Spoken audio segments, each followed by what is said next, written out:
Buenos días, buenas tardes o buenas noches. Mi nombre es Ana Dalai Hernández Trejo.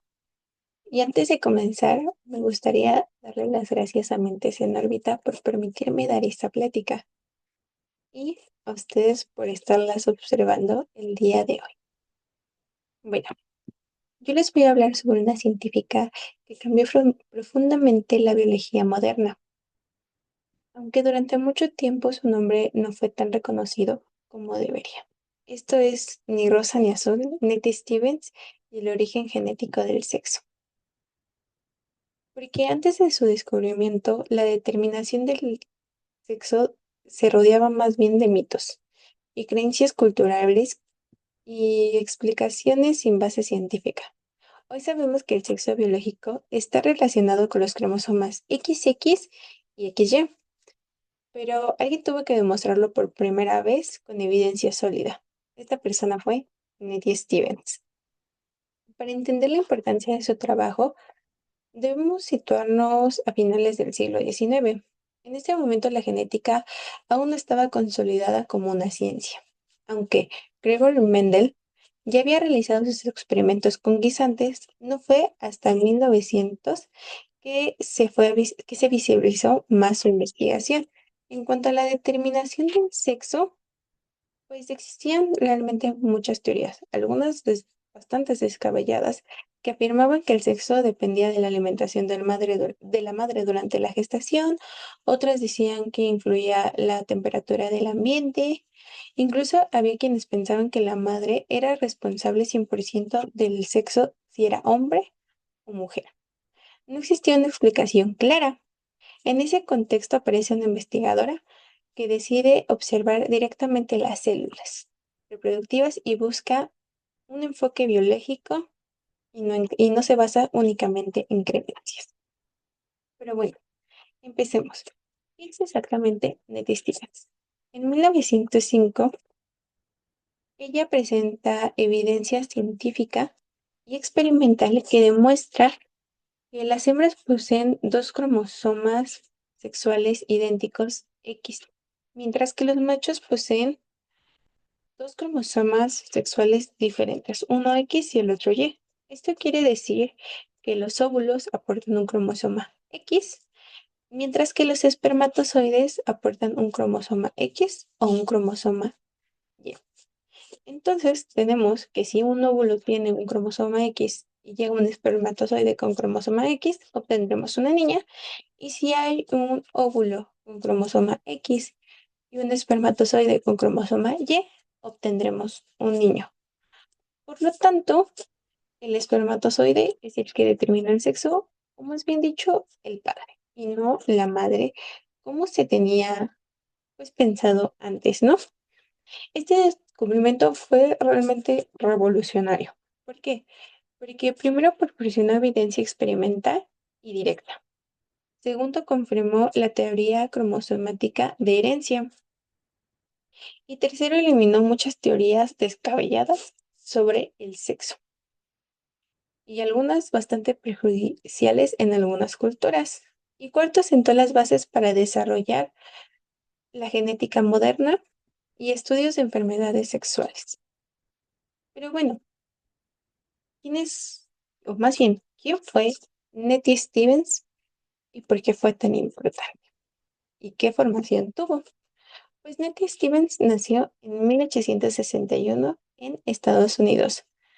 Ella nació en una época en la cual las mujeres eran bastante invisibilizadas y a las cuales no se les permitía estudiar algún estudio superior o incluso trabajar en laboratorios. Y si lo lograban, la verdad era que era bastante complicado. Ella no comenzó exactamente estudiando, sino que comenzó siendo maestra. De 1880 a 1890 se dedicó a enseñar, con la finalidad de ahorrar el dinero suficiente y poder estudiar una licenciatura. A la edad de 35 años ingresó a la universidad, algo que no es tan común ni incluso hoy. Sin embargo, esto lo hizo en 1896 en la Universidad de Stanford y estudió biología. Para 1899 terminó su licenciatura. Después de ahí, realizó una maestría en biología y fisiología en la misma institución, profundizando sus estudios celulares y técnicas de laboratorio. Esto lo hizo en 1900.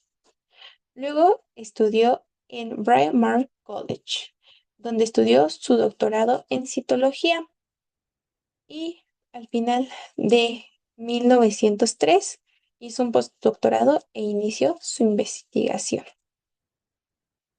También tenemos que explicar que la citología es el estudio en células. Además realizó estudios en Alemania, específicamente en University of Würzburg, donde perfeccionó técnicas avanzadas de microscopio y análisis de células. Es importante resaltar que obtuvo su doctorado después de los 40 años, en una época en la que la presencia femenina en la ciencia era bastante mínima. Su formación fue bastante rigurosa y especializada y profundizada en lo experimental. Para 1905 terminó su investigación. Y bueno, ¿qué fue esta investigación que hizo? Para realizar su estudio, Stevens trabajó con insectos, específicamente con el escarabajo de Tabor, que también es conocido como la larva de harina. Eligió este organismo porque sus células reproductivas eran adecuadas para observar cromosomas con calidad bajo el microscopio.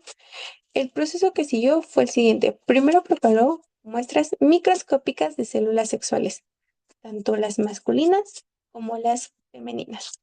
Después observó el proceso de meiosis en las células reproductivas, es decir, la división celular que producen los gametos, es decir, espermatozoides y óvulos. Al analizar las células masculinas, o sea, los espermatozoides, notó algo bastante interesante. Algunos espermatozoides contaban con cromosomas grandes X y algunos otros contaban con cromosomas pequeños Y. Luego observó este proceso con los óvulos o las células femeninas y se percató que las femeninas solo producen cromosomas X. Compartiendo estos resultados, llegó a una conclusión. Esta conclusión fue que la diferencia cromosomática es la que determina el sexo. Su método fue completamente empírico. No se basó en suposiciones, sino en observación directa, sistemática y comprobación y el análisis detallado. Publicó sus resultados, como ya sabemos, en 1905, aportando evidencia clara y convincente. Ahora, la invisibilización y el impacto histórico que tuvo Nettie Stevens. Asimismo, mientras Nettie Stevens realizaba sus investigaciones, el científico Aaron Beach Wilson trabajaba en temas bastante similares. Aunque Stevens presentó evidencia más directa y más clara durante muchos años, el reconocimiento fue para Aaron Beach Wilson. Las razones eran varias. Él ya era un científico con bastante prestigio y reconocimiento. Tenía un mayor prestigio institucional. La comunidad científica favorecía en ese momento más a los hombres que a las mujeres. Stevens también murió en 1912 a la edad de 50 años, lo que limitó su proyección académica. Durante décadas, los libros de texto atribuyeron el descubrimiento principalmente a Wilson. Sin embargo, hoy en la historia se reconoce que fue Nettie Stevens quien proporcionó la demostración experimental decisiva de la determinación cromosomática del sexo. En cuanto al impacto histórico, su descubrimiento fue consolidar la teoría cromosomática de herencia, sentó las bases para la genética moderna y permitió comprender enfermedades ligadas al sexo. Y también transformó la biología reproductiva y médica. Bueno, para concluir, Nettie Stevens no solo descubrió cómo se determinaba el sexo biológico, también demostró que la ciencia debe basarse en evidencia rigurosa y el conocimiento puede corregir creencias profundamente arraigadas, aunque muchas de ellas sean en criterios un poquito, pues, mixtos, por así decirlo. Su historia nos recuerda que muchas contribuciones científicas las realizaron mujeres y estas mujeres fueron minimizadas, invisibilizadas o les quitaron sus atribuciones científicas sus maridos, sus compañeros o incluso familiares. Hablar de ni rosa ni azul es reconocer que la biología no es responsable de estereotipos culturales, sino de procesos observables y demostrables. Reconocer a Nesty Stevens, hacer justicia histórica y el valor de riesgo científico que dio origen a la genética del sexo. Y bueno, eso es todo por mi parte. Muchas gracias por su atención. Espero que les haya gustado mi presentación.